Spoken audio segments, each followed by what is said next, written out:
මොකක්ද විනිමය අනුපාතය කියන්නේ? දැන් අපි ඔය නිරන්තරයෙන් අහනවනේ ජනමාධ්‍ය වලින් වෙන තැන් වලින් විනිමය අනුපාතය කියන්නේ මොකක්ද කියලා. මේ ඇත්තටම විනිමය අනුපාතයක් කියන්නේ මොකක්ද? විනිමය අනුපාතයක් කියන්නේ දේශීය ව්‍යවහාර මුදලක් විදේශ ව්‍යවහාර මුදලක් බවට අපි පරිවර්තනය කරන අනුපාතය. නැත්නම් විදේශ ව්‍යවහාර මුදලක් දේශීය ව්‍යවහාර මුදලක් බවට පරිවර්තනය කරන අනුපාතය. සරලව කියනවා නම් ඩොලර් එකක මිල රුපියල් වලින් කීයද? රුපියලක මිල ඩොලර් වලින් කීයද? ඔන්න ඕකට කියනවා විනිමය අනුපාතය. දැන් අපි කියන්නේ ඩොලර් එක රුපියල් 300යි කියලා.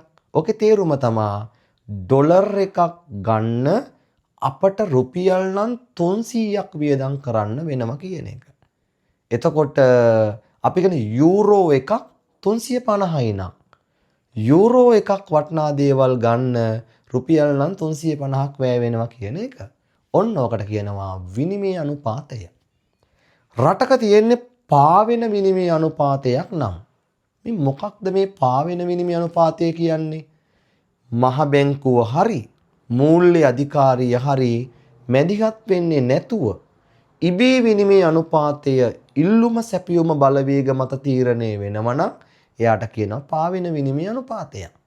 එනම් රටක පාවෙන විනිමය අනුපාතයකදී විනිමය අනුපාතයේ තීරණය වෙන්නේ විනිමය ඉල්ලුම විනිමය සැපයුම. දැන් අපට ප්‍රශ්නයක් එනවනේ මොකද්ද මේ ඉල්ලුම කියන්නේ?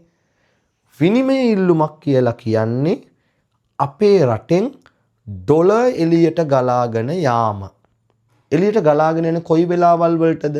විදේශ සංචාර භාණ්ඩ ගන්නකොට අධ්‍යාපනයේ ලබනකොට අපෙන් ඩොලර් ගලාගෙන යනවා. ඒ තමයි ඉල්ලුම්.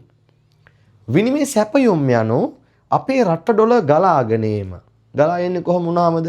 විදේශවල ගිහිල්ලා වැඩ කරපුවාම ව්‍යාපාර කරපුවාම විදේශ ප්‍රේෂණ ලැබුණාම අපට ගලාගෙන එනවා විනිමය. ඔය ලැබීම් සහ ගෙවීම් මත තමයි අපේ විනිමය අනුපාතය තීරණය වෙන්නේ.